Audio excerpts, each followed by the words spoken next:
Hi friends, இன்றைக்கி நம்ம பாரம்பரிய சுவையில் ஒரு அருமையான பூண்டு கத்திரிக்காய் காரக்குழம்பு தான் நம்ம பார்க்க போகிறோம். இதில் நான்வெஜ் கூட தோற்றுரும் ஃப்ரெண்ட்ஸ், அவ்வளோ அருமையாக இருக்கும். அப்படியே சாதத்தில் அந்த பூண்டு குழம்பை ஊற்றி அந்த பூண்டையும் இந்த கத்திரிக்காவையும் அப்படியே பிசைஞ்சு நம்ம சாப்பிட்டோம் அப்படின்னா அவ்வளோ அருமையாக இருக்கும் ஃப்ரெண்ட்ஸ். இது ஒரு அருமையான ஒரு ஹெல்தி ஃபுட்டு ஃப்ரெண்ட்ஸ். இந்த வீடியோ உங்களுக்கு பயனுள்ள விதமாக இருக்கும்னு நான் நம்புகிறேன். உங்களுக்கு பிடிச்சிருந்ததுன்னா எனக்கு சப்போர்ட் பண்ணுங்கள் ஃப்ரெண்ட்ஸ். என் சேனலுக்கு வாங்க வீடியோக்குள்ளே போகலாம். இந்த குழம்புக்கு தேவையான பொருள் ஃப்ரெண்ட்ஸ், 3 முழு பூண்டு எடுத்துக்கோங்க. அதை உரித்து தனியாக ஒரு தட்டில் எடுத்து வச்சுக்கலாம். அடுத்தது பார்த்திங்கன்னா கொத்தமல்லி தூள், அதாவது தனியாக பவுடர் சொல்லுவாங்க இல்லையா, அது 1.5 கரண்டி. மஞ்சள் தூள் ஒரு 1/4 சிட்டிகை. தேங்காய் ஒரு மூடி எடுத்து திருவி வச்சுக்கலாம். அடுத்தது புளி பார்த்திங்க அப்படின்னா நெல்லிக்காய் சைஸ் அளவு புளி எடுத்து இந்த மாதிரி கரைச்சி வச்சிடலாம் ஃப்ரெண்ட்ஸ். 3 தக்காளி, கருவேப்பிலை, 4 வரமிளகா, ஒரு ஸ்பூன், அதாவது 1 ஸ்பூன் சீரகம், மிளகு, 8 பல்லு பூண்டு தனியாக வச்சுக்கோங்க அரைக்கிறதுக்கு.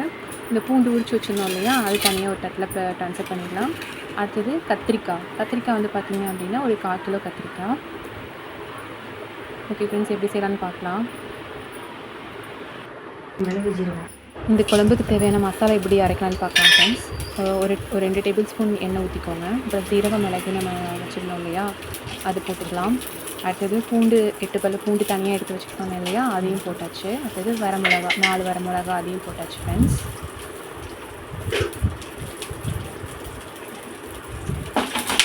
நல்லா வெடிக்கிற அளவுக்கு வதக்கிக்கோங்க.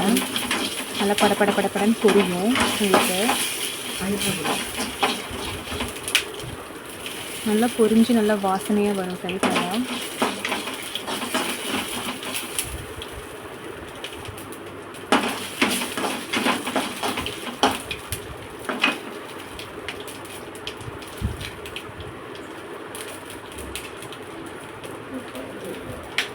நல்லா பூண்டு கொஞ்சம் செவந்து வந்ததுக்கப்புறம் வரமிளகா, சீரகம், மிளகு எல்லாமே நல்லா படப்படன்னு நல்லா பொரிஞ்சு நல்லா ஒரு வாசனை வரும். அதுக்கப்புறம் தான் நம்ம தேங்காய் திருவி வச்சுருந்தோம் இல்லையா ஒரு மூடி, அந்த தேங்காவை நம்ம இதில் போட்டுடலாம்.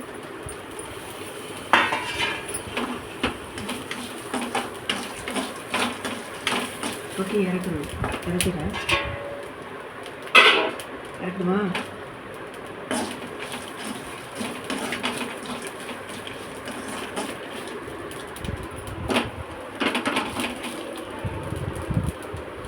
நல்லா வணக்கி விட்டுருவோம் ஃப்ரெண்ட்ஸ். அவ்வளோதான், ரொம்ப சிகப்பும் வேணாம். தேங்காய் ஓரளவுக்கு நல்லா வணக்கி விட்டுட்டு அதுக்கப்புறம் நம்ம ஆற விட்டு அரைச்சிடலாம் ஃப்ரெண்ட்ஸ். இப்போ அந்த வறுத்த பொருள்லாம் நம்ம அரைச்சிட்டு அதோடு சேர்த்து தக்காளி கட் பண்ணியிருந்தோம்ல ஃப்ரெண்ட்ஸ், அதையும் சேர்த்து நம்ம அரைச்சிக்கலாம். அரைச்சி அந்த பேஸ்ட்டுக்கு எடுத்து வச்சிடலாம் ஃப்ரெண்ட்ஸ். இப்போ அடுத்தது ஒரு கடாயில் எண்ணெய் ஒரு 4 டேபிள் ஸ்பூன் ஊற்றிக்கோங்க.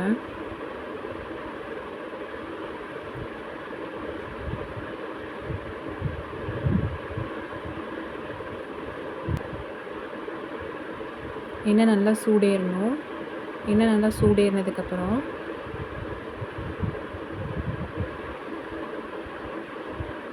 நம்ம வடகம் போட்டு அது நல்லா வடகம் போட்டுக்கலாம் ஃப்ரெண்ட்ஸ். வடகம் நல்லா பொரியணும். வடகம் இல்லாதவங்க வெந்தயம் போட்டுக்கலாம். வெந்தயம் பார்த்திங்கன்னா ஒரு 4 இல்லை ஒரு 5 வெந்தயம் அவ்வளோதான் போடணும், அதுக்கு மேலே போடாதீங்க. இந்த வடகமும் நான் ஒரு நாள் வீடியோ போடுறேன், எப்படி ப்ரிப்பேர் பண்ணணும் அப்படின்ட்டு. இது நாங்களே எங்கள் வீட்டில் செஞ்சது தான் வடகம்.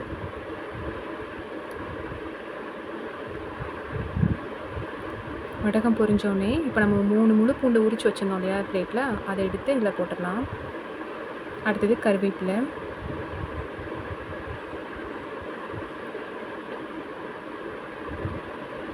நல்லா வணக்கி விடலாம் ஃப்ரெண்ட்ஸ்.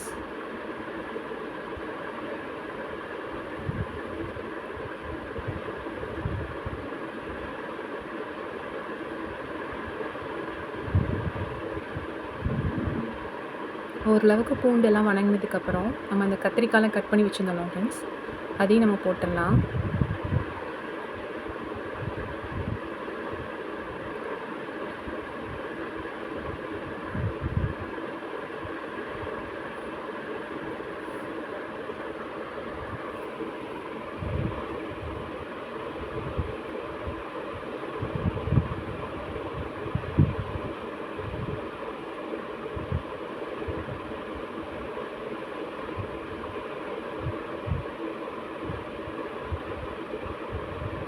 கத்திரிக்காய் எல்லாமே போட்டு அதில் எல்லாமே சேர்ந்து நல்லா வணங்கணும்.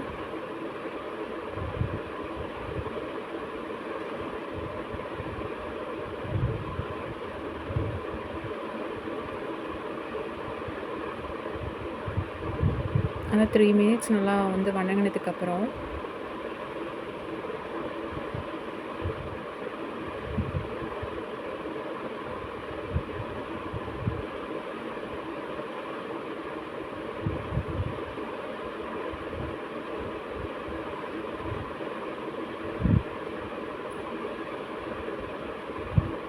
இப்போ வந்து 1/4 சிட்டிகை மஞ்சள் தூள் போட்டுடலாம் ஃப்ரெண்ட்ஸ்.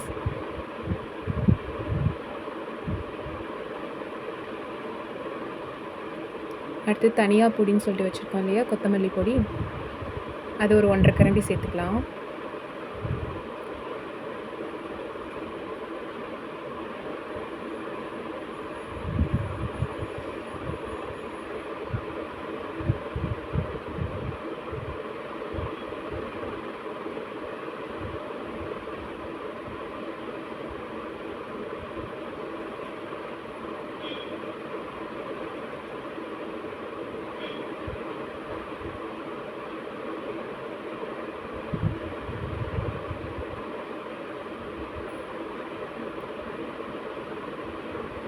அது போட்டு நல்லா அந்த இதை பிரட்டி விடுங்க ஃப்ரெண்ட்ஸ். தண்ணியில் இப்போ ஊற்ற வேண்டாம், கொஞ்சம் நல்லா பிரட்டி விட்டுட்டு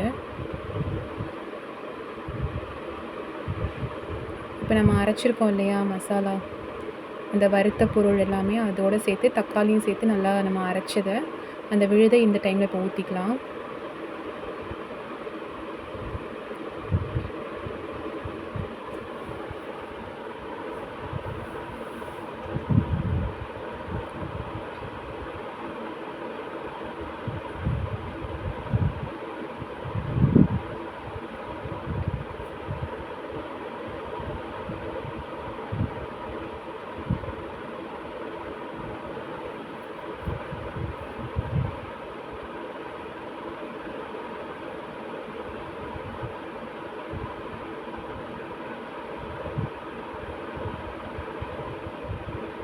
அந்த அரைத்த விழுதில் நம்ம ஊற்றுறோம்ல ஃப்ரெண்ட்ஸ், அந்த தண்ணியே போதும். ஜாரெல்லாம் நல்லா நல்லா க்ளீன் பண்ணி அதில் ஊற்றுறோம் இல்லையா, ஸோ அந்த அளவு தண்ணியே போதும்.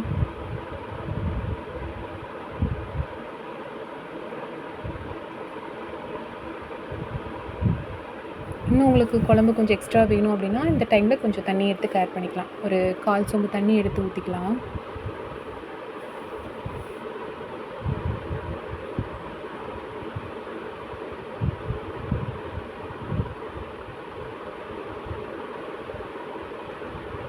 அடுத்து நம்ம வந்து நெல்லிக்காய் சைஸ் அளவு புளி நம்ம எடுத்து வச்சுருந்தோம் ஃப்ரெண்ட்ஸ், அதை எடுத்து இப்போ ஊற்றிக்கலாம்.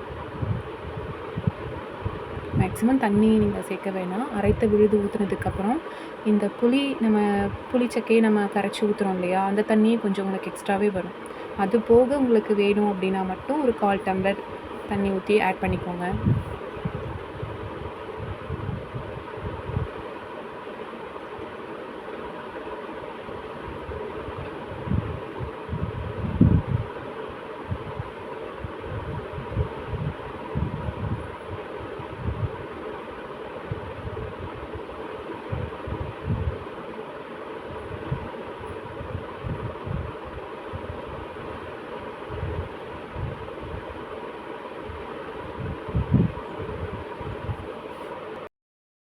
இந்த புளிக்கரைசல் ஊற்றி முடிச்சுட்டு நல்லா கிளறி விட்டுருங்க ஃப்ரெண்ட்ஸ்.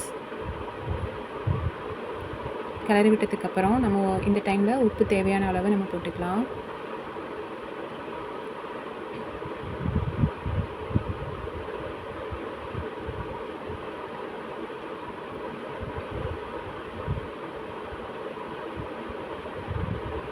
இப்போ நல்லா மூடி போட்டு மூடி வச்சுட்டு ஒரு நல்லா 30 மினிட்ஸ்னால் 15 மினிட்ஸாக பிரிச்சுக்கோங்க. ஃபஸ்ட்டு 15 மினிட்ஸ் வந்து நல்லா கொதி நல்லா வந்திருக்கும். ஸோ அப்போ நல்லா கிளறி விடுங்க. நல்லா சுண்டணும் குழம்பு வந்து ஓரளவுக்கு ஒரு 30 மினிட்ஸ் சுண்டணும். அப்போனா தான் நமக்கு வந்து அந்த டேஸ்ட் கிடைக்கும். கத்திரிக்காய்லாம் நல்லா வெந்திரிக்கான்னு கிளி பார்த்துக்கோங்க ஃப்ரெண்ட்ஸ் ஃபஸ்ட்டு 15 மினிட்ஸ். அதுக்கப்புறமா மறுபடியும் நல்லா மூடி போட்டு வச்சுட்டு மறுபடியும் ஒரு 15 மினிட்ஸ் கழித்து பார்த்திங்க அப்படின்னா எண்ணெய் பிரிஞ்சு மேலே வரும். அப்போ வந்து பார்த்திங்கன்னா உங்களுக்கு குழம்பு வந்து ரெடியாக இருக்கும். பாருங்கள் ஃப்ரெண்ட்ஸ், எண்ணெய் பிரிஞ்சு வந்துருச்சு. நல்லா சுண்டிருக்கு பார்த்தீங்களா? இந்த டைமில் நம்ம இறக்கிடலாம் ஃப்ரெண்ட்ஸ். சூப்பராக குழம்பு ரெடி ஆகிடுச்சு ஃப்ரெண்ட்ஸ். ரொம்ப தேங்க்யூ ஃப்ரெண்ட்ஸ்.